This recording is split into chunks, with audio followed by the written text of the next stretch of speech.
Hello, this is Chef John from foodwishes.com with Bok Choy rice. That's right, this recipe is the perfect example of how you can take two totally uninteresting ingredients and by putting them together, create something that's significantly, and by significantly I mean nominally, more interesting. And not only is this going to be a little more exciting than your basic rice side dish, it's also going to be a lot better for you, thanks to this, Bok Choy. By the way, you people that are taking the supplements, good news. Foods like this actually come packed with free fiber, which is probably a better way to get it. Plus, then you can stop telling your coworkers about your fiber supplements, because really, nobody wants to hear about that, okay?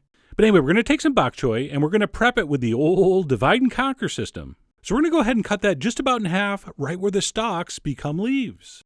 And then we'll trim a little bit of that bottom off, and that should liberate all those stalks. And then to prep this part, all we're going to do is cut it into like 1-inch pieces, but we're going to angle the knife a little bit, which is going to make it look a little nicer, plus give us a little more surface area, which we generally want to maximize.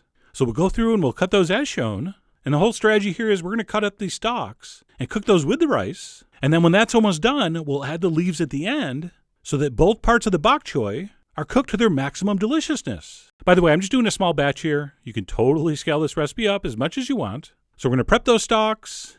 I'm going to put them into some water to rinse them off. This stuff can be a little gritty, so make sure you wash it off.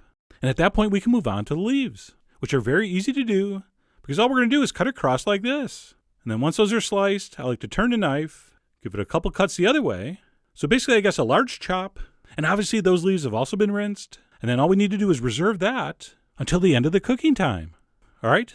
And then next up, we're going to start our rice. So we're going to put a small but heavy bottom pot down on medium-high heat with some cold water in it. We're going to go ahead and dump in our long grain rice along with a little bit of soy sauce. And by the way, please check the blog post. You guys are putting way too much water in your rice. But anyway, we're going to give that a stir, and we're going to wait for that to come up to a simmer. And as soon as it does, let's give it one more stir, and then dump in our bok choy stalks. And we'll kind of nestle that down in with our spoon. And as soon as that stuff's been distributed nicely, we're going to cover that tightly, turn the heat down to low, and let that cook undisturbed for 18 minutes. Exactly. And what's going to happen when that timer rings, we're going to uncover it, and it should look something like that.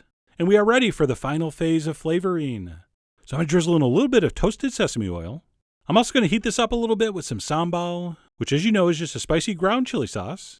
And then last but not least, we will throw in our chopped bok choy leaves, and we'll stir those in, but not with a spoon. Oh no, use the tips, also known as the tines of a fork.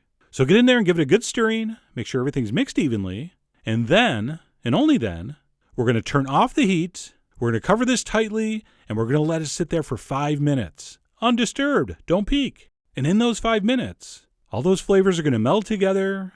Those bok choy leaves are going to wilt slightly, and that rice is going to finish cooking perfectly. And then once that 5 minutes elapses, we're going to remove the lid, and we're going to give it what's called the final fluffing. So we're going to give it another stir with the fork.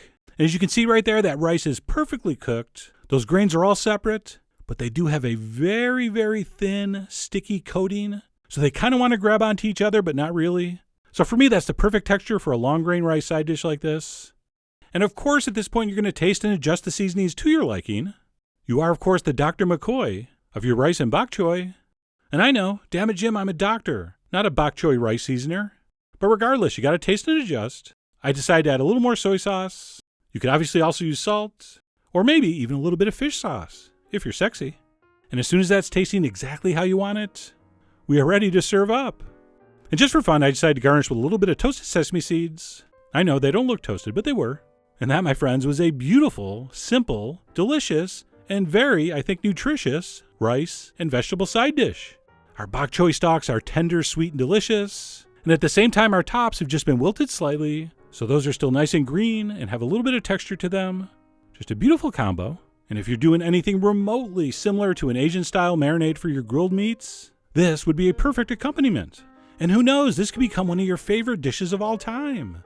And I know you probably just said the odds of that happening are 1,000,000 to 1, to which I would reply, so, you're telling me there's a chance. But anyway, Dumb and Dumber references aside, I really hope you give this a try. Head over to foodwishes.com for all the ingredient amounts and more info as usual. And as always, enjoy.